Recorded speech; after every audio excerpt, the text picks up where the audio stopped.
Hello मेरे प्यारे बच्चों, तो कैसे आप सभी लोग। आई होप आप सभी बहुत अच्छे होंगे और एकदम मस्त होंगे और आपकी प्रिपरेशन बहुत बेहतर तरीके से चल रही होगी। और आपकी प्रिपरेशन को बेहतर से बेहतरीन बनाने के लिए आज हम लेकर आए हैं ह्यूमन रिप्रोडक्टिव सिस्टम का लेक्चर नंबर 06, जिसमें हम समझेंगे बेटा मेंस्ट्रुएशन के बारे में।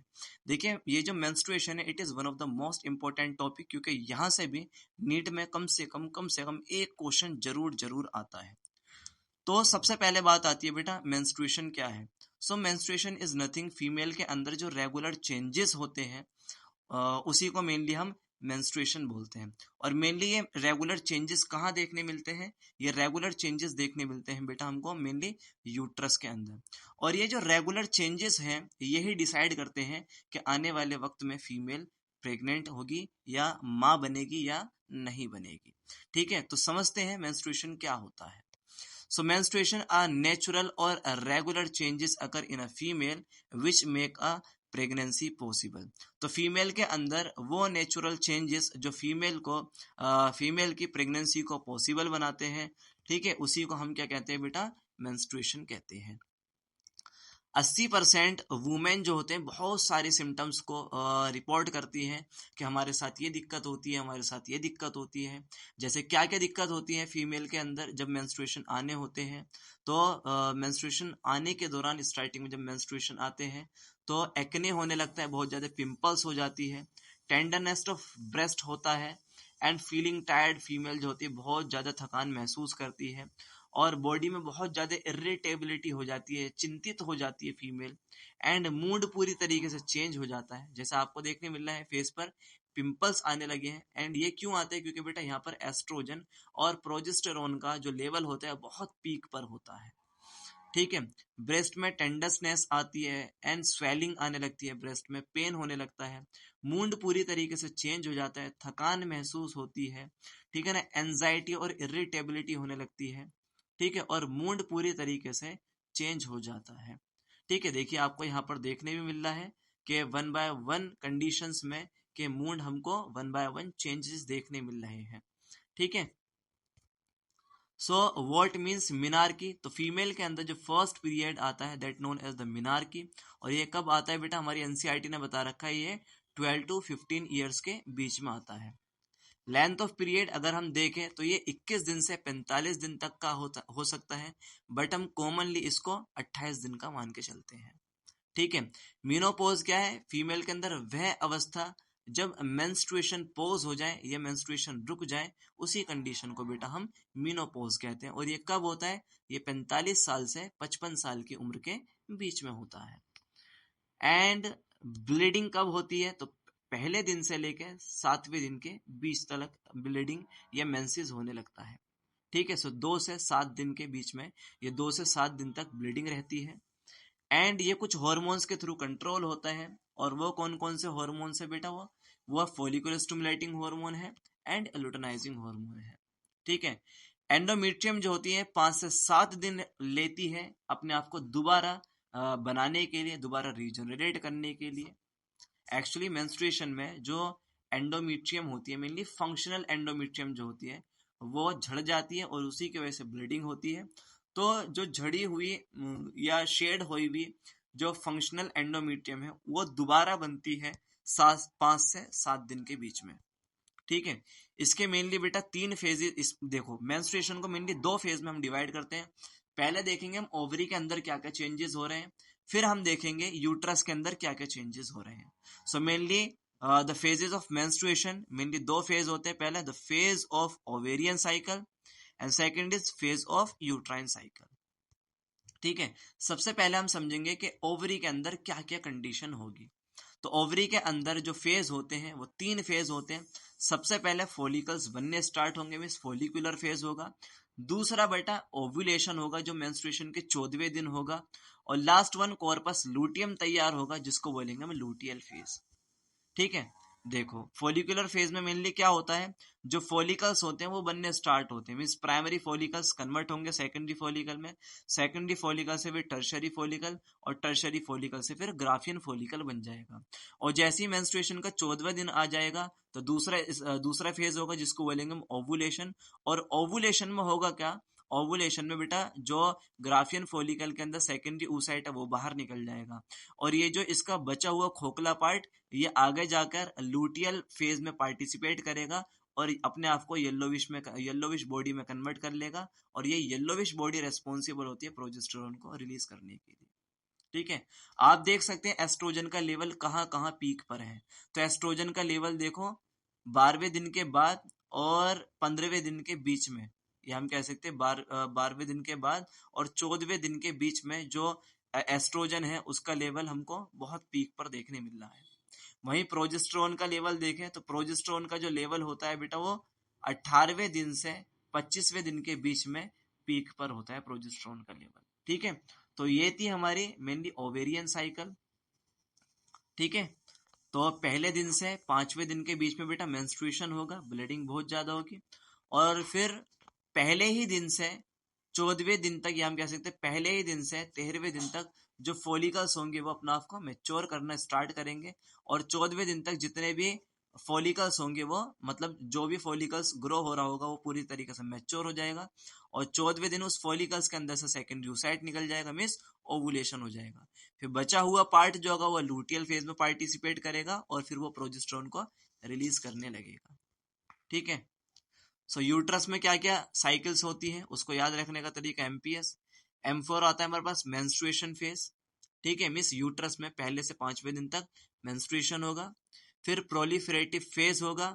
ठीक है, प्रोलिफरेटिव फेज में क्या होगा, प्रोलिफरेटिव फेज में बेटा जो यूट्राइन लाइन है वो दोबारा बनने लगेगी, और फिर फाइनली सेक्रेटरी फेज होगा। ठीक है, देखो तो सबसे पहले मेंस्ट्रुएशन फेज, ये पहले से लेके 5वें दिन तक, देखो यहाँ पर हमको ब्लीडिंग देखने मिल रही है। फिर आएगा प्रोलिफरेटिव फेज, मींस 5वें दिन के बाद एंडोमेट्रियम बननी स्टार्ट हो जाएगी और वो थिक होने लगेगी। फिर 15वें दिन के बाद और 26वें दिन तक यहाँ पर सेक्रेटरी फेज होगा, क्योंकि यहाँ पर बेटा एक हार्मोन रिलीज होगा, that name is the progesterone, और प्रोजेस्टेरोन के सेक्रेट होने की वजह से 14वें दिन के बाद से सेक्रेटरी फेज लग जाता है।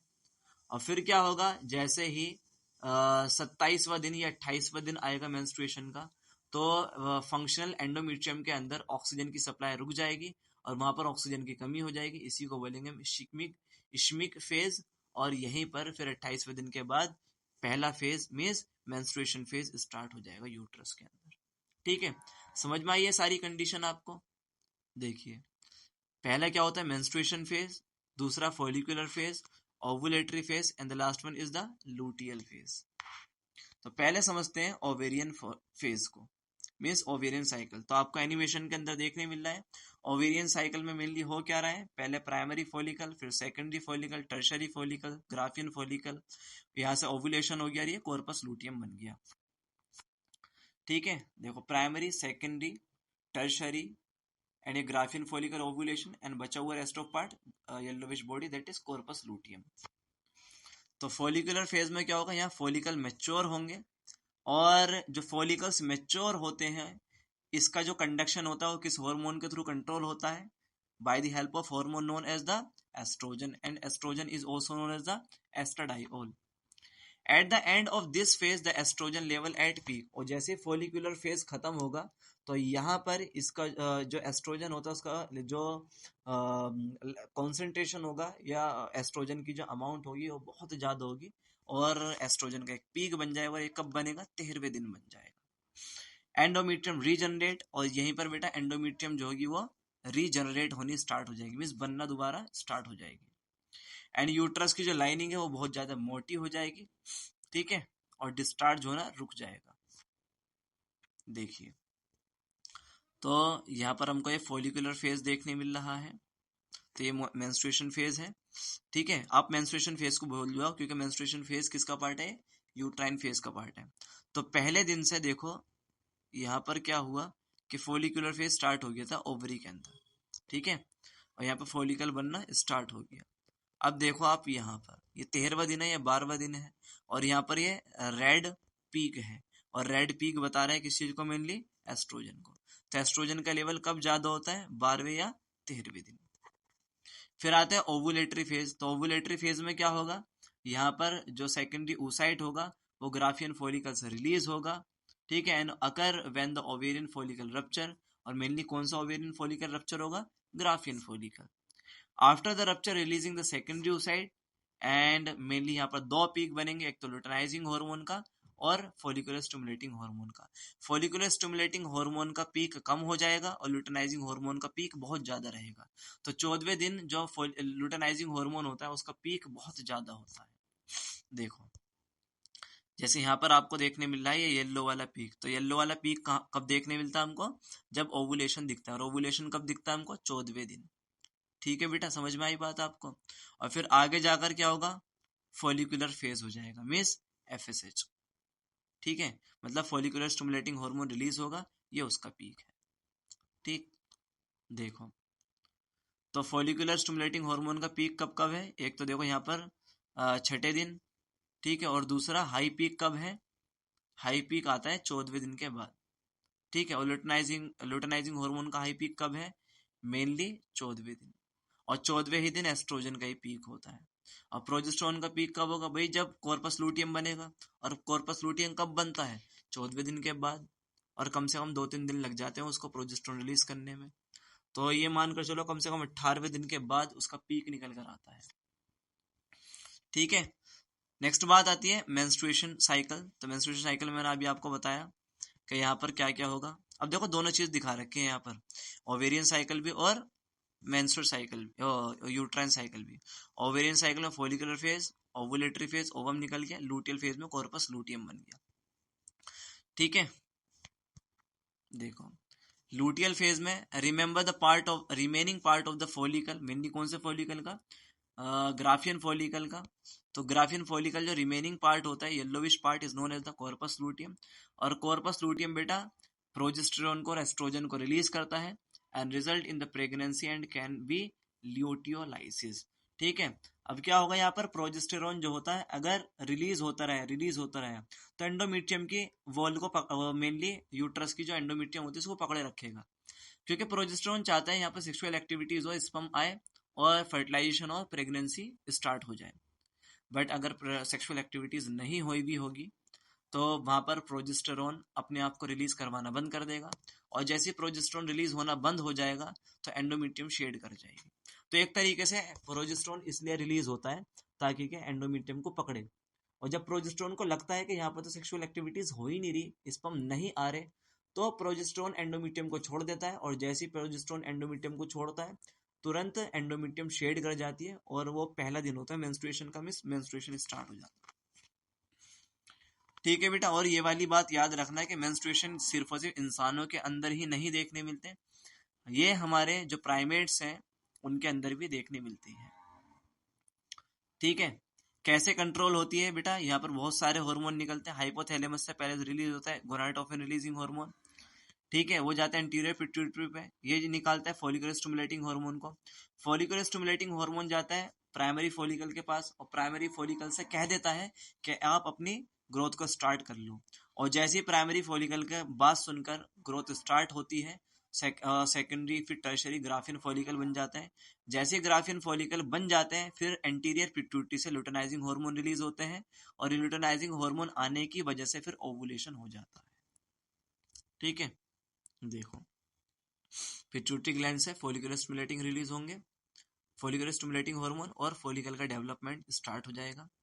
ठीक है, और फॉलिकल का डेवलपमेंट कराना है या नहीं कराना है, ठीक है, इस चीज का इंडक्शन जो ओवरी है वो एस्ट्राडाइओल हार्मोन के थ्रू पिट्यूटरी ग्लैंड को पहुंचाती है।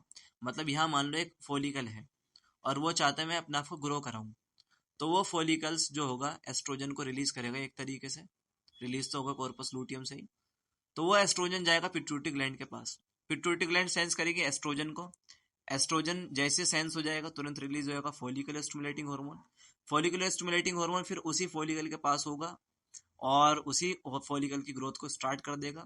फॉलिकल की जैसी ग्रोथ स्टार्ट होगी और ग्रोथ होती रहेगी 14वें दिन आ जाएगा, फिर 14वें दिन पर लुटेनाइजिंग हार्मोन का लेवल बहुत ज्यादा होगा, और लुटेनाइजिंग हार्मोन होने की वजह से यहाँ पर ओवुलेशन हो जाएगा।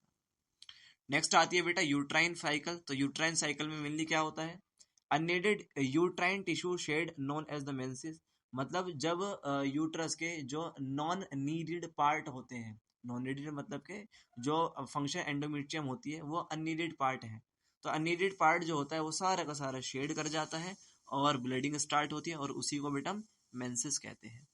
तो मेंस्ट्रुअल ब्लीडिंग पहले दिन से लेके 5वें दिन तक होती है और मेंस्ट्रुअल फ्लूइड एक मेंस्ट्रुएशन में कम से कम 35 ml फ्लूइड रिलीज होता है और अमाउंट ऑफ ब्लड पर पीरियड लॉस 10 to 35 ml और पूरे पीरियड में कम से कम 10 से 35 ml ब्लड लॉस होता है, ठीक है। And tampon and the pad hold 5 ml blood और एक जो सैनिटरी पैड होता है वो सिर्फ 5 ml ब्लड को ही होल्ड कर सकता है, इसीलिए एक फीमेल को कम से कम 7 पैड चेंज करने पड़ सकते हैं पूरे मेंस्ट्रुएशन में, ठीक है। 7 normal size pad use in 1 period. Menstrual fluid में क्या क्या होता है, तो मेंस्ट्रुअल फ्लूइड में सिंपल बात है, यूट्रस के टिश्यू होंगे, म्यूकस होगा, ये यूट्रस से निकल रहा होगा, सर्विक्स से निकल रहा होगा, ठीक है। ब्लड होगा, सर्वाइकल म्यूकस होगा, वेजाइनल सेक्रेशन होगा, एंडोमेट्रियम टिश्यू होंगे, sodium calcium and phosphate and कुछ प्लाज्मिन एंजाइम होगा। और ये जो बेटा एंजाइम प्लाज्मिन होता है ये ब्लड क्लोटिंग के लिए बहुत ही बड़ा रोल प्ले करता है, ठीक है। कुछ एक्स्ट्रा स्टॉक पॉइंट है बेटा। पहली कंडीशन आती है oligomenorrhea. Oligomenorrhea means infrequent period, means period का बहुत ज्यादा आना। हाइपोमोनेरिया, हाइपोमोनेरिया मीन्स पीरियड बहुत लाइट आना, मीन्स बहुत कम ब्लीडिंग होना। Polymenorrhea means too frequent period, means heavy bleeding होना। हाइपरमोनेरिया मीन्स हैवी पीरियड, ठीक है। Dysmenorrhea means painful period, means menstruation के दौरान पेन होना, that is known as the dysmenorrhea. Metrorrhagia means bleeding between the period. देखो menstruation में bleeding तो सिर्फ और सिर्फ जब पहला दिन होगा मेंस्ट्रुएशन का तभी होगी, बट यहाँ पर बेटा कभी कभी कुछ प्रॉब्लम होने की वजह से, साइक्लिक चेंजेस में प्रॉब्लम होने की वजह से मेंस्ट्रुएशन के बीच में भी ब्लीडिंग हो जाती है, उस कंडीशन को बोलते हैं हम मेट्रोरेजिया। एमनोरिया, कभी कभी क्या होता है जैसे फॉर एग्जांपल अगर प्रेगनेंसी हो जाती है तो मेंस्ट्रुएशन पूरी तरीके से रुक जाते हैं और उसी कंडीशन को बोलते हैं एमनोरिया। सो एमनोरिया मीन्स पीरियड एब्सेंट। तो यहाँ पर बेटा हमारा ये वाला जो लेक्चर है ये खत्म होता है और अच्छी तरीके से हमने मेंस्ट्रुएशन को समझा है। नेक्स्ट जो पढ़ेंगे हम पढ़ेंगे फर्टिलाइजेशन के बारे में। जब तक के लिए आप पढ़ते रहिए, मेहनत करते रहिए। All the very best.